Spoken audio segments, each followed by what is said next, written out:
नमस्कार दोस्तों, स्वागत है आप सभी का। तो प्रिय विद्यार्थियों, इस वीडियो में हम जो आज कक्षा 10 गणित का जो पेपर हुआ है उसका हम पूर्ण सॉल्यूशन करेंगे। तो इस सॉल्यूशन में देखिए हम आपको जो है आंसर बताएंगे और बिल्कुल सटीक जो है आपको आंसर बताएंगे। तो देखिए, अगर आपने कहीं से भी जो है आपके आंसर में कोई कन्फ्यूजन हो रहा हो तो आप इस वीडियो को जो है पूरा देखिए और अपने आंसर जो है आपको जरूर मिलाने हैं। और देखिए विद्यार्थियों, आपका जो पेपर है वो आज का जो पेपर है वो बिल्कुल ही सरल आया है। हाँ, इसमें कुछ एक दो क्वेश्चन ऐसे थे जो मतलब थोड़े दिमाग लगाकर आपको सोल्व करने थे, ठीक है। और जो हमने आपको इंपोर्टेंट क्वेश्चन करवाए थे उसमें से भी मैक्सिमम क्वेश्चन आपको देखने को मिले हैं। तो और इस वीडियो के लास्ट में आपको कमेंट करना है कि आपके कितने जो है नंबर बन रहे हैं, ठीक है ना। अब देखिए हमारा पहला क्वेश्चन है, एमसीक्यू वाला क्वेश्चन है कि दो संख्याओं का महत्तम समावर्तक 27 है और उनका लघुत्तम समावर्तक 162 है। एक संख्या 54 है तो दूसरी संख्या है। देखिए इस तरह के क्वेश्चन मैंने 3 क्वेश्चन आपको करवाए थे, ठीक है, एमसीक्यू में। तो इसमें से देखिए जो एलसीएम और एचसीएफ होता है उनका गुणा जो दो संख्या दे रखी है उनके गुणा के बराबर होता है। तो 27 इंटू 62 162 में हम 54 का जब भाग देंगे तो 81 हमारा आंसर आएगा, ठीक है। अगला क्वेश्चन है कि x square minus 2x minus 8 के शून्यक है। तो इस ये वाला मैंने आपको बताया था कि इस तरह के क्वेश्चन को आप दो तरह से कर सकते हैं। एक तो आप ऑप्शन में से इसमें रख सकते हैं, तब भी आपका आंसर आ जाएगा। एक आप इसको जो है गुणनखंड विधि से सोल्व कर सकते हैं। तो जैसा भी आपने किया होगा इसका आंसर आएगा -2 और 4, यानी कि ऑप्शन नंबर सही इसका राइट आंसर आएगा। इसके बाद देखिए अगला क्वेश्चन है कि यदि पहली संख्या x का दुगना दूसरी संख्या y के 7 गुने से 5 कम है तो निम्न में से कौन सा समीकरण सही है। देखिए क्या बोल रहा है, पहली संख्या x का दुगना, तो पहले हम x का दुगना देखेंगे। देखिए एक तो इसमें है और एक इसमें, ठीक है ना। तो ये दो तो वैसे ही कैंसिल हो जाएंगे। इसके बाद देखो क्या बोल रहा है कि y के 7 गुने, देखो y का 7 गुना इसमें भी है और इसमें भी है। अब देखिए 5 कम है तो कम के लिए देखिए घटाएंगे, अगर 5 ज़्यादा बोलता तो उसके लिए जोड़ते। तो इसमें जो है ऑप्शन नंबर द हमारा राइट आंसर हो जाएगा। इसके बाद अगला क्वेश्चन है कि यदि समांतर श्रेणी का प्रथम पद 2 और सार्वंतर 3 है। देखो ए दे रखा है 2 और डी दे रखा है 3, ठीक है ना।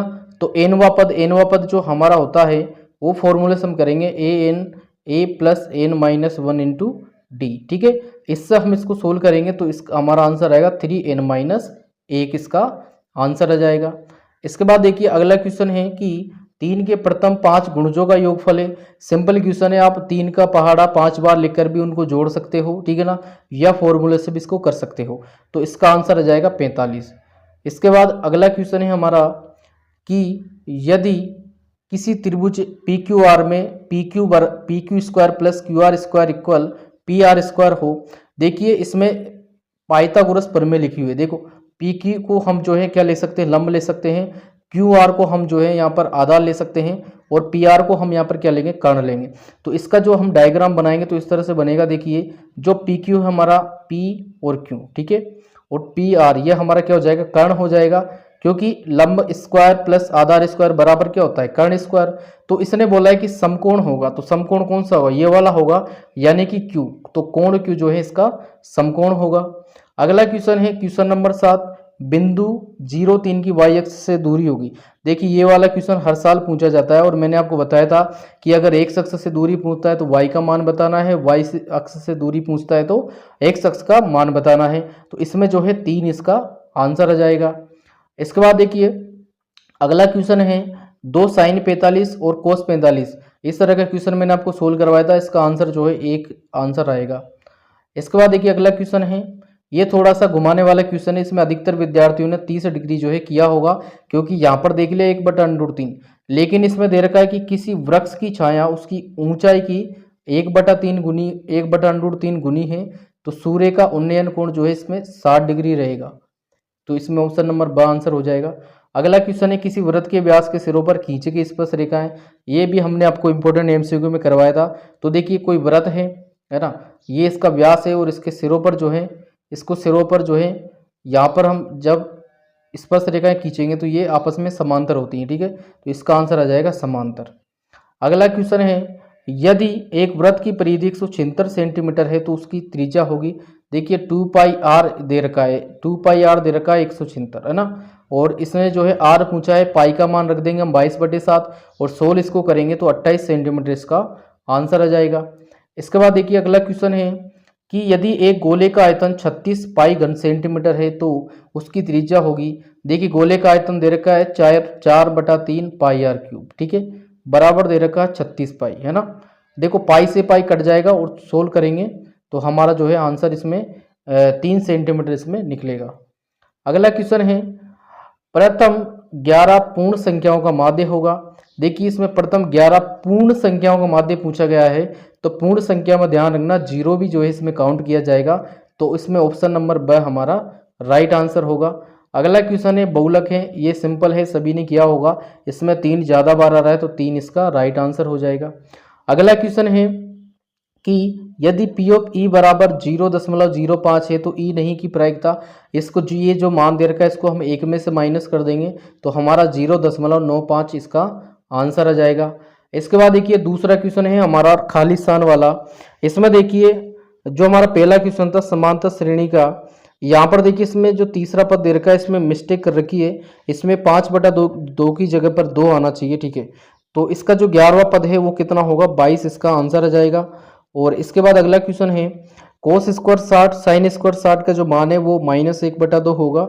अगला है यदि एक वृत्त का क्षेत्रफल 154 वर्ग सेंटीमीटर है तो उसकी त्रिज्या जो है 7 सेंटीमीटर हो जाएगी। और अगला है यदि एक शंकु की त्रिज्या 6 सेंटीमीटर और ऊंचाई 8 सेंटीमीटर है तो उसकी तिर्यक ऊंचाई जो है 10 सेंटीमीटर होगी, ठीक है। हम जानते हैं एल स्क्वायर बराबर क्या होता है, R square plus H square, इस फॉर्मूले से ये जो है करना होगा। इसके बाद देखिए अगला क्वेश्चन है कि माध्य माध्यक और बहुलक में संबंध है, ठीक है ना। तो 3 माध्यक बराबर 2 माध्य प्लस बहुलक होता है, इसमें बहुलक आ जाएगा। अगला क्वेश्चन है वर्ग अंतराल का वर्ग चिन्ह। देखिए वर्ग चिन्ह के लिए निम्न सीमा और उच्च सीमा को जोड़कर उसका आधा कर देते हैं, तो ये 67.5 इसका आंसर आ जाएगा। अगला क्वेश्चन है एक पासे को उछाले जाने पर 6 से बड़ा अंक आने की प्रायिकता। देखिए पासे पर 6 से बड़ा कोई अंक नहीं होता है, यानी कि जो उसकी संभव प्रायिकता वो 0 होगी, यानी कि उसके जो रिजल्ट है वो 0 रहेगा। तो जो संभव ना हो उसकी प्रायिकता कितनी होती है, 0 होती है, तो यहाँ पर कितना आ जाएगा, 0 आ जाएगा। इसके बाद देखिए तीसरा क्वेश्चन है जिसमें एक नंबर के क्वेश्चन है। पहला क्वेश्चन है यदि x बराबर 2 की घात 3 इंटू 3 की घात 2 हो और y बराबर 2 की घात 2 इंटू 3 की घात 2 हो तो x और y का लघुत्तम समापवर्त यानी कि एलसीएम होगा। देखिए एलसीएम के लिए हम जो है इनकी जो उच्चतम घातें हैं उनका गुणा हम यहाँ पर लेंगे, तो 2 की घात 3 इंटू 3 की घात 2 हमारा आंसर आ जाएगा। अगला क्वेश्चन है बहुपद x स्क्वायर माइनस 3 के शून्य ज्ञात कीजिए। तो इसके जो शून्य के प्लस माइनस √3 यानी कि एक तो प्लस का √3 और माइनस का √3 इसका जो है आंसर आ जाएगा। अगला क्वेश्चन है रैखिक समीकरण को जो है हल कीजिए। 1 नंबर का क्वेश्चन था, तो इसमें जो है x बराबर 9 आएगा और y बराबर 5 इसमें आएगा। अगला क्वेश्चन है निम्न आकृति में यदि DE समांतर BC और E हो तो EC का मान ज्ञात कीजिए। देखिए ये जो है हमारी आधारभूत समानुपातिकता प्रमेय यानी कि थेल्स प्रमेय का क्वेश्चन है और इस तरह का क्वेश्चन हमने आपको करवा रखा था और यही क्वेश्चन हमने करवाया था। तो इसमें जो है EC बराबर 2 सेंटीमीटर इसमें राइट आंसर आ जाएगा। अगला क्वेश्चन है बिंदुओं के बीच की दूरी, तो इसमें a√2 इसका आंसर आ जाएगा। अगला क्वेश्चन है एक ऊर्ध्वाधर खंभे की परछाई जो है खंभे की ऊंचाई के बराबर हो। देखिए इसका तो आपको आंसर जो है डायरेक्ट याद रखना था, इसका थीटा बराबर 45 डिग्री इसका आंसर रहेगा, क्लियर। लेकिन इसको सोल्व करना था, आपको डायरेक्ट आंसर नहीं लिखना था। 1 नंबर का क्वेश्चन है तो थोड़ा सा इसको सोल्व करेंगे। इसके बाद देखिए अगला क्वेश्चन है यदि एक मीनार के पाद बिंदु से 100 मीटर की दूरी पर स्थित एक बिंदु से उसके शिखर का उन्नयन कोण 60 डिग्री है तो मीनार की ऊंचाई तो वो होगी 100√3 सेंटीमीटर, ठीक है। और हो सकता है किसी ने √3 का मान भी रख के सोल्व किया हो तो वो भी उसका सही आंसर माना जाएगा। अगला क्वेश्चन है एक वृत्त की त्रिज्या 7 सेंटीमीटर है तो इसका आंसर रहेगा 7.33 सेंटीमीटर, ठीक है। अगला क्वेश्चन है घन का संपूर्ण पृष्ठीय क्षेत्रफल 1014 वर्ग मीटर है तो घन की भुजा होगी तो यह 13 मीटर जो है इसमें आंसर आ जाएगा। अगला क्वेश्चन है 7 सेंटीमीटर त्रिज्या के गोले का पृष्ठीय क्षेत्रफल तो 616 वर्ग सेंटीमीटर इसका आंसर आएगा। अगला क्वेश्चन है सिद्ध कीजिए कि √5 एक अपरिमेय संख्या। देखिए इस तरह का क्वेश्चन, इसका जो है मैंने बताया था कि √2 √3 और √5 ये तीनों क्वेश्चन जो है एक जैसे ही क्वेश्चन है और इनसे क्वेश्चन 100% आपके देखने को मिलेगा। तो ये देखिए √5 का जो है क्वेश्चन आया है और तीनों के एक ही तरीके थे, तो ये आपने कर दिया होगा, सिद्ध करना था इसमें। अगला क्वेश्चन है बहुपद के शून्य ज्ञात कीजिए, तो इसमें गुणनखंड विधि से हमें करने हैं। तो इसमें -3/2 और 2 ये इसका आंसर रहेगा। अगला क्वेश्चन है दो संख्याओं का अंतर 26 है और एक संख्या दूसरी संख्या की 3 गुनी हो तो संख्याएं ज्ञात कीजिए। तो देखिए पहली संख्या तो 13 रहेगी, दूसरी संख्या 39 इसमें आएगी। देखिए प्रिय विद्यार्थियों, यहाँ पर आपको एक अच्छी बात यह है कि इसने जो क्वेश्चन दिए हैं मैक्सिमम क्वेश्चन में जो है आपके किताब से सेम टू सेम क्वेश्चन जो है उन्होंने दिया है, यानी कि नंबर तक इसमें जो है चेंज नहीं कर रखा है। तो ये अच्छी बात है कि आप जो है बहुत से क्वेश्चन का हमें आंसर भी याद रह जाता है, तो इसमें जो है विद्यार्थियों के लिए फायदेमंद रहा होगा। अगला क्वेश्चन है निम्न आकृति में, देखिए आकृति दे रखी है तो इसमें x की वैल्यू पूछी है, यहाँ पर भी जो है थेल्स पर में यूज की जाएगी, ठीक है ना। तो x बराबर 4 इसमें जो है आंसर आ जाएगा। अगला क्वेश्चन है यदि बिंदु की बीच की दूरी 5 इकाई हो तो x का मान, यहाँ पर देखिए जो है यहाँ पर द्विघात समीकरण बनेगी तो उसको सोल्व करने पर x बराबर 2 और 8 हमारा आंसर आएगा। अगला क्वेश्चन है, देखिए यहाँ पर जो है अगला क्वेश्चन है हमारा कि यदि tan a बराबर 1 है तो 2 sin a cos a, तो इसका मान भी जो है 1 आएगा। क्लियर। अगला क्वेश्चन है कि दो खंभों के शीर्ष जिनकी ऊंचाई 20 मीटर, ये वाले क्वेश्चन में जो है इसका आंसर रहेगा तार की लंबाई का 12 मीटर इसमें आंसर रहेगा। दूसरा क्वेश्चन है, ये वाला भी हमने जो है आपको इंपोर्टेंट क्वेश्चन में करवा रखा है, तो इसमें जो है उस वृत्त की जो जीवा की लंबाई है वो 8 सेंटीमीटर इसमें आएगी।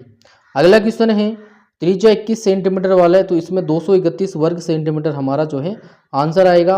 अगला क्वेश्चन है एक लंबवृत्तीय बेलन के आधार का क्षेत्रफल 154 वर्ग सेंटीमीटर है, तो इसका जो वर्ग पृष्ठीय क्षेत्रफल है वो 660 वर्ग सेंटीमीटर आएगा। इसके बाद देखिए अगला क्वेश्चन है निम्न बारंबारता बंटन का माध्य ज्ञात कीजिए। इस तरह का क्वेश्चन मैंने आपको करवाया था, इसका माध्य जो है 7.29 इसका आंसर आएगा। अगला क्वेश्चन है ये भी देखिए आपकी किताब में से सेम टू सेम ऐसे कैसे आया हुआ है, तो देखिए इसमें जो है ए वाले का आंसर जो है 1/3 आएगा और सेकंड वाले का जो आंसर है वो 1/6 आएगा। इसके बाद सेक्शन सी है, सेक्शन सी में आपके जो है 3 नंबर की क्वेश्चन है। इसमें देखिए 10 और 250 के बीच में 4 के कितने गुणज है, तो ये जो है 60 इसका आंसर आएगा। दूसरा वाला क्वेश्चन है 0 से 50 के बीच की विषम संख्याओं का योग ज्ञात कीजिए। तो देखिए इसमें पहले हम संख्या निकालेंगे, जो हमारा n आएगा वो हमारा 25 रहेगा और जो हमारा योग आएगा वो 625 आएगा। अगला क्वेश्चन है कि यदि बिंदु समांतर चतुर्भुज के शीर्ष इसी क्रम में हो तो पी का मान, देखिए पी का मान यहाँ पर 7 आंसर आएगा। ये दूसरा क्वेश्चन है, ये तो आपकी जो प्रश्नावली उसका पहला ही क्वेश्चन है, ठीक है। तो इसमें 1 और 3 इसमें आंसर रहेगा। इसके बाद ये दोनों क्वेश्चन मैंने जो है आपको उसमें इंपॉर्टेंट क्वेश्चनों में करवा रखे थे, सिद्ध वाले क्वेश्चन है ये आपने कर दिए होंगे आसानी से। इसके बाद देखिए ये क्वेश्चन है अगला जिसमें माध्य ज्ञात करना था, तो इसका जो माध्य के देखिए 24.28 इसका आंसर रहेगा और जो दूसरा क्वेश्चन था उसमें 5 इसका आंसर रहेगा, या हो सकता है किसी का 5.9 भी जो है आंसर आ सकता है। इसके बाद देखिए अगला क्वेश्चन है 4 नंबर के। देखिए इस बार मैंने आपको बोला था कि इस बार जो है ग्राफ नहीं आएगा, फिर भी जो है मैंने आपको ये बोला था कि जो समीकरण दी जाएगी उसको सोल्व करने के लिए आप जो है ग्राफ का यूज कर सकते हैं, लेकिन समीकरण 1 नंबर में दी गई है। अब 1 नंबर में इतनी मेहनत कौन करेगा, ठीक है ना। तो फिर भी बहुत से विद्यार्थियों ने किया होगा, लेकिन आपको 1 नंबर में सिंपल तरीके से जो आपकी विलोपन विधि है और प्रतिस्थापन विधि है उन दोनों में से किसी से उसको कर सकते थे। मैंने आपको साफ बोला था कि 4 नंबर क्वेश्चन में जो है ग्राफ नहीं आने वाला है, तो आपके ग्राफ नहीं आया है। अगला क्वेश्चन इसमें एक समकोण त्रिभुज की ऊंचाई इसके आधार से 7 सेंटीमीटर कम है, तो देखिए इसमें जो अन्य दो भुजाएं हैं जैसे आधार हम मान ले तो एक 12 सेंटीमीटर आएगा और एक जो है 5 सेंटीमीटर इसमें आंसर आएगा। दूसरा क्वेश्चन था इसका 2 क्रमागत धनात्मक पूर्णांक ज्ञात कीजिए जिनके वर्गों का योग 365 हो, तो इसमें 13 और 14 इसका आंसर रहेगा और ये प्रश्नावली 4 से जो है आपका क्वेश्चन पूछा गया है। क्लियर। अगला क्वेश्चन है ये सिद्ध वाला, आपने खरीदे होगा, त्रिकोणमिति से क्वेश्चन है और इसका जो लास्ट क्वेश्चन है कल्प 17.5 को कल्पित माध्य मानकर माध्य ज्ञात कीजिए, तो इसका जो माध्य है देखिए 16.64 इसका आंसर आएगा। और दूसरा जो है ये आपका उदाहरण वाला क्वेश्चन है, इसमें देखिए 3.286 इसका आंसर रहेगा, ठीक है।